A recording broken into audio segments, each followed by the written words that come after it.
നമസ്കാരം മക്കളെ, ആകാശ് മാഷാണ്. ജൂലൈ 5 ബഷീർ ദിനം.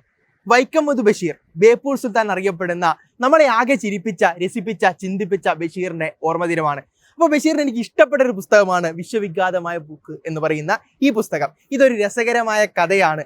24ാമത്തെ വയസ്സിൽ ഒരു സാധാരണക്കാരന് മൂക്ക് മുളച്ചാൽ എങ്ങനെ ഉണ്ടാവും, ആ മൂക്ക് മുളയ്ക്കുന്നതും പിന്നീടുണ്ടാകുന്ന രസകരമായ കാഴ്ചകളുമാണ് ഈ ഒരു ചെറിയ കഥക്കകത്ത് വിവരിച്ചിരിക്കുന്നത്. നമ്മുടെ രാഷ്ട്രീയ സാമൂഹിക ചുറ്റുപാടിലെ കോമാളിത്തരങ്ങളെയും പൊള്ളത്തരങ്ങളെയും ഒക്കെ അതിശക്തമായി വിമർശിക്കുന്ന ബഷീറിന്റെ ഒരു പുസ്തകമാണിത്. അപ്പോൾ ഇത്തരത്തിലുള്ള ധാരാളം പുസ്തകങ്ങൾ അദ്ദേഹം എഴുതിയിട്ടുണ്ട്. അദ്ദേഹത്തിന് ഏറ്റവും വലിയൊരു പ്രത്യേകത എന്ന് പറയുന്നത് വളരെ ലളിതമായ ശൈലിയിലാണ് അദ്ദേഹം എന്ത് ചെയ്യുന്നത്, പുസ്തകങ്ങൾ രചിക്കുന്നത്. എല്ലാ ആളുകൾക്കും മനസ്സിലാവുന്ന ഭാഷയിൽ. അതോടൊപ്പം തന്നെ ബഷീറും മിക്ക കഥകളിലും നോവലുകളൊക്കെ കഥാപാത്രങ്ങളായിട്ട് വരുന്നുണ്ട്. അപ്പൊ ഈ രീതിയിൽ നമ്മളെ ആകെ ചിരിപ്പിച്ച ബഷീറിന്റെ ഓർമ്മ ദിനം നമ്മൾ ബഷീർ ദിനമായിട്ട് ആചരിക്കുകയാണ്. ഇതുപോലുള്ള ഒരുപാട് പുസ്തകങ്ങളുണ്ട്. ആ പുസ്തകങ്ങളൊക്കെ വായിച്ച് തീർച്ചയായും നിങ്ങൾ എന്ത് ചെയ്യുക, ഈ ഒരു അനുഭവത്തിലൂടെ കടന്നു പോവുക.